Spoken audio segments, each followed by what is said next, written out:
আজ আমরা কথা বলবো মহারাষ্ট্রের রেণুকা সিন্ধে ও সীমা গাভিত কেসের, যেখানে একটা মায়ের নেতৃত্বে 4 জন মানুষ বছরের পর বছর ধরে শিশুদের অপহরণ, নিপীড়ন আর হত্যা করে। এই কেসে কতটা নিষ্ঠুরতা, কতটা চাতুরি আর কতটা আইনি যুদ্ধ হয়েছিল সেটাই আজ আমরা তুলে ধরব। क्या कोई स्कूल से मासूम बच्चों का भी कत्ल कर सकता है, वो भी सिर्फ अपना मकसद पूरा करने के लिए? कोल्हापुर की उन 3 सीरियल किलर माँ बेटियों को, जिन मासूम बच्चों की किलकारियों से निष्प्राण भी जाने जाते हैं, वैसे ही मासूम बच्चों को ये माँ बेटियां बड़ी ही बेरहमी से मार देती हैं।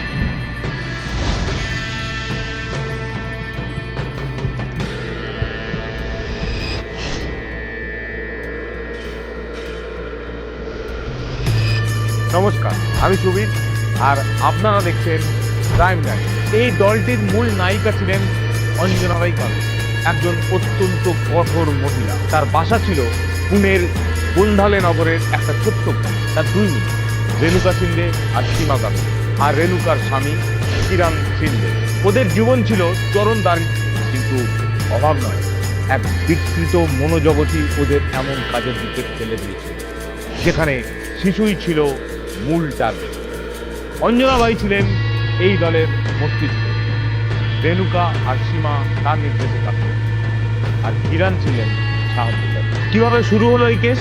1990 সাল পুনের চাতুর সিংহি মন্দিরে রেণুকা এক মহিলার ব্যাগ ছিনতাই করতে গিয়ে ধরা পড়ে। তার কোলে ছিল তার নিজের ছোট ছেলে। লোকেরা তাকে ছেড়ে দেয়, কারণ তার যুক্তি ছিল, আমি তো শুধু একজন মা। এখান থেকেই একটা ভয়ঙ্কর আইডিয়ার জন্ম, ছোট্ট শিশুকে সাথে নিয়ে চুরি করা। অঞ্জনা বাই এই ট্রিক দেখে ভাবে শিশুদের ব্যবহার করে নিজেদের বাঁচানোর চাপ। ওরা শুরু করে মন্দির, মেলা, ভিড় ভাঙা জায়গায় ছোট ছোট শিশুদের অপহরণ। 1990 থেকে 1996 এর মধ্যে প্রায় 40টি শিশু অপহরণ হয়। বেশিরভাগ শিশু ছিল 5 বছরের নিচে। এরা মায়েদের ভয়, দুর্ঘটনা আর গরিবী ব্যবহার করে।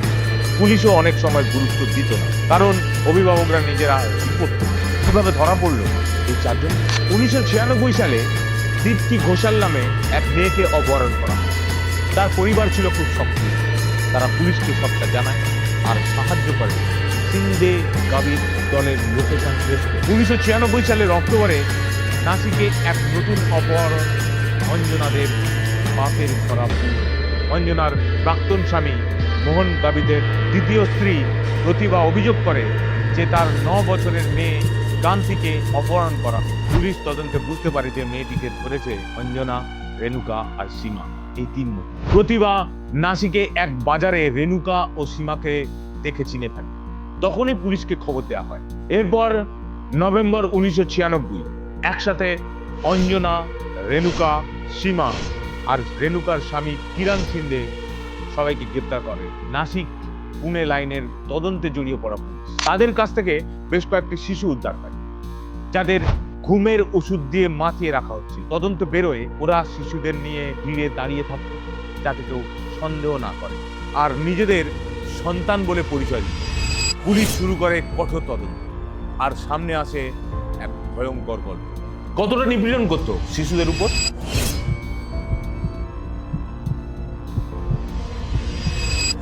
এই দলটি শুধু অপহরণ করেন, ওরা ধরা পড়া শিশুদের উপর অত্যন্ত নির্মম ও সুনির্দিষ্ট এক ধরনের নিপীড়ন চালায়। শিশুদের তারা ভিখারি হিসেবে ব্যবহার করত। যখন শিশুরা অসুবিধা বা প্রমাণ হয়ে দাঁড়াতো, তখন তাদের মেরে ফেলা। 1990 এর শেষ দিক কালহাপুরে এক ভিখারি 5 বছরের ছোট্ট ছেলে সন্তোষকে ধরে নিয়ে আসে এই দল। তাকে তারা নিজেদের ঘরেই রাখে, যেখানে আরো কিছু শিশুকে আটকে রাখা হয়েছিল। রাতের বেলা তাকে ঘুমের ওষুধ খাওয়ানো হতো, আর সকালে জাগলেই তার উপর চাদর মুড়িয়ে রাস্তায় বের করে নিয়ে যাও। তার হাতে বাঁধা থাকতো একটা ছোট্ট ঝুড়ি বা ফুলের মালা, যাতে লোকে ভিখারি বাচ্চা ভেবে দয়া করে টাকা দেয়, আর ওরা সেই টাকা নিয়ে যায়। কিন্তু সন্তোষ শুধু ভিক্ষা শেখেনি, তাকে শেখানো হয়েছিল ছোট্ট ছোট্ট চুরি করতে। বাজারে ভিড়ে সে মানুষের পকেট থেকে টাকা বা ব্যাগের হ্যান্ডেল ধরে টানতে শিখে। যদি সে কিছুতে হেরে যেত, তাকে প্রায়ই ঘরে ফিরে মারধর করে হাতে লোহার শৃঙ্খল পরিয়ে রাখা হতো, যাতে সে পালাতে না পারে। শুধু সন্তোষ নয়, অন্য শিশুদেরও একই পদ্ধতিতে ব্যবহার করা হয়েছিল। তাদের মধ্যে কিছু ছিল ৩-৪ বছরের, যারা নিজেদের নাম, বাড়ির ঠিকানা বলতেই পারত না। তাদের নিয়ে যাওয়া হতো মন্দির, মেলা, রেল স্টেশন, বাজার, যেখানে তাদের দেখানোর নিয়ম শেখানো হয়েছিল। যদি মানুষ জিজ্ঞেস করে, এই বাচ্চাটা তোমার কে, তাদের উত্তর ছিল আমার বোন বা আমার মা। যদি কোনো মায়ের চোখে পড়তো, তারা শিশুকে দ্রুত টেনে নিয়ে যেত আর ঘরে ফিরে তার উপর পাশবিক অত্যাচার। 1991 সালে কালাপুরের মহালক্ষ্মী মন্দিরে এক ঘটনা বদলে দেয় কেসের গতি। সেখানে সীমা এক ভক্তের ব্যাগ ছিনতাই করতে গিয়ে ধরা পড়ে। তার সঙ্গে ছিল আর একটা ছোট্ট শিশু, যাকে ওরা আগের কয়েক মাস ধরে রেখেছিল। মানুষ ভাবছিল সেটা সীমার নিজের বাচ্চা, কিন্তু পুলিশ যখন জিজ্ঞেস করতে থাকে তখন বুঝতে পারে যে মেয়েটি ওর নিজের নয়।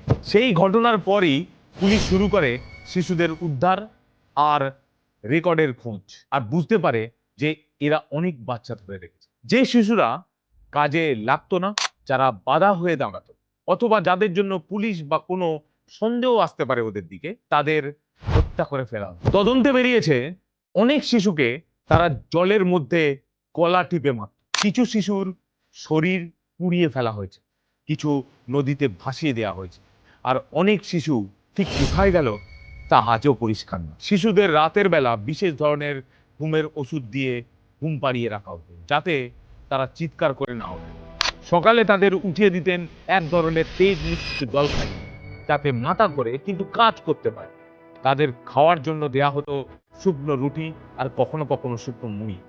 প্রায় দারুণ ক্ষুধা আর অসুস্থতা থেকে তাদের শরীর কাঁপত। রুমের ভেতরে তারা শিশুদের একসাথে হাতে হাত বাঁধা অবস্থায় রাখত। রাতে ঘাম লালা মিশ্রিত মেঝেতে পড়ে থাকতো তারা। অনেক শিশু রাতে ভয়ে কাঁপতো, কিন্তু চিৎকার করতে গেলে তারা মার খেত। তাদের চোখে ছিল একটা নিরন্তর আতঙ্ক, যে আতঙ্ক কোনো শিশুর মুখে দেখা যাওয়ার কথা নয়। কিন্তু এই দল যেন সচেতনভাবে শিশুদের মানসিক ও শারীরিক দুর্বলতা ব্যবহার করেছিল, যাতে তারা কোনোদিন পালাতেও না পারে আর কথা বলার শক্তিও না পায়। আর যারা বাঁচছিল তারা শুধু শরীর নিয়েই বাঁচত, নিয়ম বলে কিছু ছিল। ওদের মডাস ছিল ভেরি ক্লেভার। অঞ্জনাবাই ছিলেন মস্তিষ্ক, যে নির্দেশ দিত, আর রেণুকা আর সীমা অপারেশন চালাতো, আর কিরণ সিন্ধে সাহায্য করত। এই ট্রিকটা চলছিল বছরের পর বছর, শুধু গরিব শিশুদের জন্য, কারণ তারা রিপোর্ট করতে পারে। আচ্ছা, শেষে ওদের কি পরিণতি হয়েছিল? ট্রায়াল শুরু হয় পুনেতে। কেসটা হয়ে ওঠে ভারতীয় ক্রিমিনাল জাস্টিস সিস্টেমে একটা বিতর্কিত কেস। শিশু হত্যার ঘটনা, আইনি যুদ্ধ আর মানসিক স্বাস্থ্যের কথা। 2001 সালে পুনের সেশন কোর্ট রেণুকা সিন্ধে আর সীমা গাবিতকে 13টি শিশু অপহরণের জন্য দোষী সাব্যস্ত করে এবং 4টি শিশু হত্যার জন্য তাদের মৃত্যুদণ্ড দেয়। এটা ভারতের ইতিহাসে অত্যন্ত বিরল, যেখানে শুধু শিশুদের কারণে মহিলাদের মৃত্যুদণ্ড দেওয়া হয়। কিন্তু মহারাষ্ট্র হাইকোর্ট পরে এই রায় পর্যালোচনা, তারা রেণুকা আর সীমার মৃত্যুদণ্ড কেসটা নিয়ে আলোচনা চালিয়ে যায়। কিছু ঘটনায় প্রমাণের দুর্বলতা দেখা যায়, তবে শেষ পর্যন্ত উভয়েই আজীবন কারাদণ্ড পান, আর মৃত্যুদণ্ডের রায় অনেক বছর ধরে আইনি বিতর্কে আটকে থাকে। অঞ্জনাবাই গাবিত 2004 সালে জেলে মারা যান। তার আগেই তার মৃত্যুদণ্ড রদ করে আজীবন কারাদণ্ড দেওয়া হয়েছিল। কিরণ সিন্ধে নিজেও জড়িত ছিলেন, তবে তার ভূমিকা কম ছিল বলে তিনি আরো কম দণ্ড পান। এইভাবে 4 জনের প্রত্যেকের জীবন ভাঙনের মধ্যেই কেটেছে। অঞ্জনাবাই মারা গেলেন জেলে, আর রেণুকা আর সীমা এখনো আজীবন কারাগারে আছে। কেসের আইনি যুদ্ধ 2000-এর দশকের শেষ পর্যন্ত চলে। সুপ্রিম কোর্টও একাধিকবার আপিল নিয়ে আলোচনা করেছে। আমরা গল্প নয়, বাস্তব দেখাতেও চাই। রেণুকা সীমা কেসে আমরা দেখি কিভাবে এক মায়ের নেতৃত্বে 4 জন মানুষ বছরের পর বছর ধরে শিশুদের নিপীড়ন করল।